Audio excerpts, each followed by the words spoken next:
but I will still keep on going. And if you don't give me the money, I start teaching French on private lesson. And what happened is, one of my students was a little Jewish boy, Russian Jew, speaking Russian fluently, English, and wanted to learn French. And one day when my husband saw him sitting at our table, he did not say a word, but when they left, he said, "And you excuse my French, I'm going to tell you exactly what he said. I don't want any fucking Jew sitting at my table." Oh, it was very hard. I said, "Well, I'm so sorry, but I will keep on teaching that kid." But things get very mad, and he turned against the children. My son, one time, was out on the swimming pool and started joking and said, "Well, I don't want to be a Muslim." And he shook him and he said, "If you are not a Muslim, you are not my son." And he came back in the house and he told me, "You listen to me," looking at me very nasty. He said, "You listen to me very carefully. If they are not good Muslim, I'd rather see them dead." And he said, "I know who you are." That's what he told me. He said, "You are a Zionist. And you know what we do with Zionists? We kill them." And one day when we went, and he started putting threat on my life. Life was miserable. To make a long story short, I cannot give you all the detail. In two or three, I had to get back with the FBI, and I got what we call a liaison, a new guy, a liaison between the police and the FBI. And I told him, so they wired me. They gave me a wire and they said, "Okay, we are going to record everything he said." But at that time there was already tension, a lot of tension between me and my husband. But when I saw that he was going to take the children, I said, "This is it." In June 2004, he came and he said, "Monday morning I'm taking the children back to Syria." Oh, for a vacation? No, it could not be for a vacation, because this is a man that has spent 1 year. He cut all support, financial support. He took away credit cards from me, cut all support, because I did not want to give up. I was lucky that sometimes in the bank, you know, the bank, they don't know everything, so they send you credit line that you can use. And I use that credit line. I say, you know. And he never asked me if I needed any money for the children or anything. So June 2004, I just spoke with that FBI agent and I said, "Listen, this is it. Monday he wants to take the children to Syria, not me, the kids." So the guy told me, "You have to leave the house and we will take care of everything." He had taken the passport, he had 2 passports. He told me, "I have the passport. There's nothing you can do. They are my son. I will not be stopped at the airport." So that was the Monday. He was supposed to leave the Monday. So the Saturday, my 2 children and I, we left the house. On Monday, I was in court to get a restraining order and went back to my house. And we started the divorce proceeding. And I said, "Okay, that's it. I have this restraining order. I am in the American justice system and I'm okay." Oh no, I was not okay. The worst started. From 2004 to 2007, I dealt with a lawyer. The judge was a woman, was terrible. We presented her with proof of terrorism.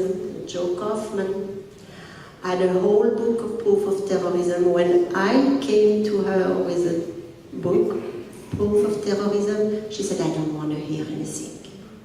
Mrs. Ghawji, if you tell anything about that to your children, I will put you in jail." She put a motion sine facias against Joe Kaufman, so he cannot come to Tennessee and testify.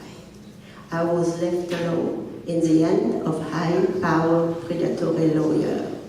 In 2007, she gave a ruling I had to leave the house. We were thrown out of the house with nothing. She gave a minimum of alimony, the minimum of child support. I could not rent an apartment. I had all my clothes, all my furniture left in the house. Since that time, they thought that maybe she, little French woman, she will leave. No, I did not leave. I put a complaint against the church. I went to testify in front of the legislature, and when I went to testify in front of the legislature, I was told by the legislator to shut up, not to talk about terrorism, and if to take my story out of the state. John DeBerry, Democrat House representative, told me to leave the state and give my story out of the state, because the judge has the power to jail me and nobody will hear about me anymore. I did not leave. I stayed there. I joined the Republican Party because it sounded like it was the most conservative and the one who can help us. I became a delegate for the Republican Party. After 1 year and a half, finally, because my story went over and I make so much noise, blogging on the newspaper, going all over the place, talking to the legislature, one senator after the other. Finally, the judge received a letter of sanction, very little sanction, very light, but she was not benched. She was not. I said, I'm not going to stop until that woman is not on the bench. I join them now, a co-chair with the Tea Party, and with Mark.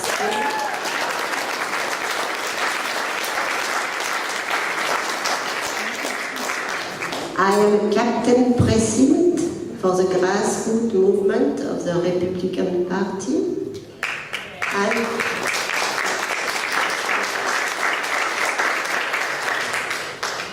and I keep fighting. And finally, one Senator May Beaver, a Republican woman, started grilling the court of the judiciary of the state of Tennessee, and has Don Ash, the presiding judge, giving an explanation of what is going. Because my case attracted a lot of women that have been abused by the judicial system in Shelby County or through the state of Tennessee, where high-powered predatory lawyers are not doing their job.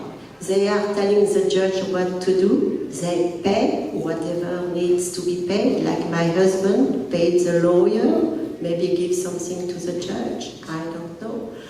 I could not find a lawyer that will help me to go back to court and get my settlement changed. Nobody wants to touch a case in the state of Tennessee. So my two boys, I have to say that my two boys were very courageous, because when they had the interview with the judge told them, you will have to go with your father. If you don't, you are going to be in the alley. And when you are in the alley, you will run to your father. They did not. My oldest son is a UT Knoxville. He never went back to his father. His father, when he was turned 18, his father went to the church and got an order that he does not have to support his child anymore, and lower the child support that have been given. I went to juvenile court in order to get the minimum of the law of Tennessee.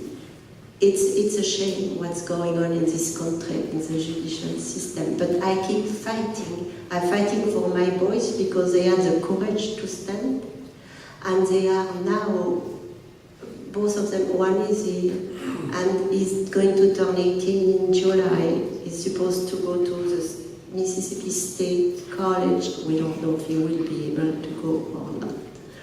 But I will keep fighting, and I will keep, helping all those women, because let me tell you something about an extremist Muslim. He will wait and wait the right time. They don't have the same notion than we do of time. They can be so nice. So, it's unbelievable. but they hide and they wait for the right time to fight and to stab you in the back. And at that time there is no mercy.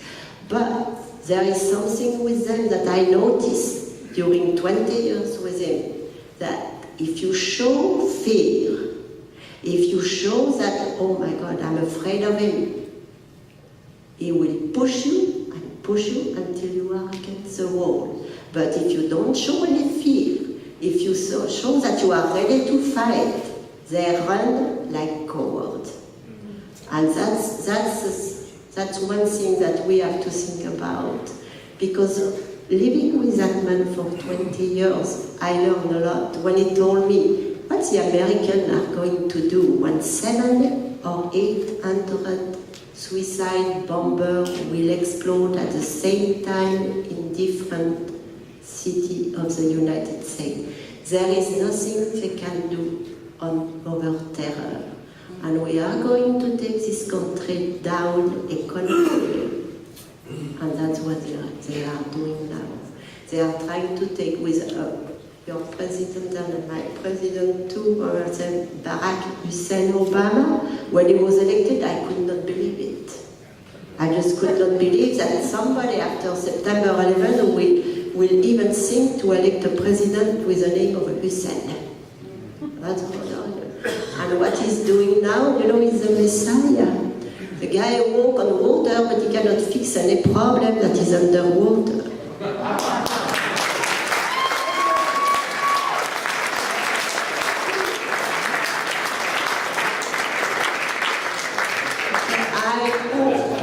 I hope that everybody here will go back where you live, wherever you live, and find at least, that's what I'm doing in Tennessee, find 10 people and educate them.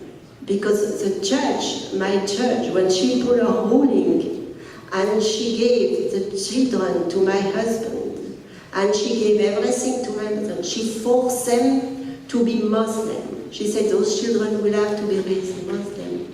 They will have to go to Hajj. And when she said, I will take the passport. Oh yes, she took the passport. When it was time to give the passport, guess what? The passport have disappeared from the courthouse. Now, do you know how much they can send to American passport with Muslim name over in Syria or in Jordan? Between $50,000 and $100,000. Whereas the two passports we did not know. I had to go to Washington and to request other passport for them.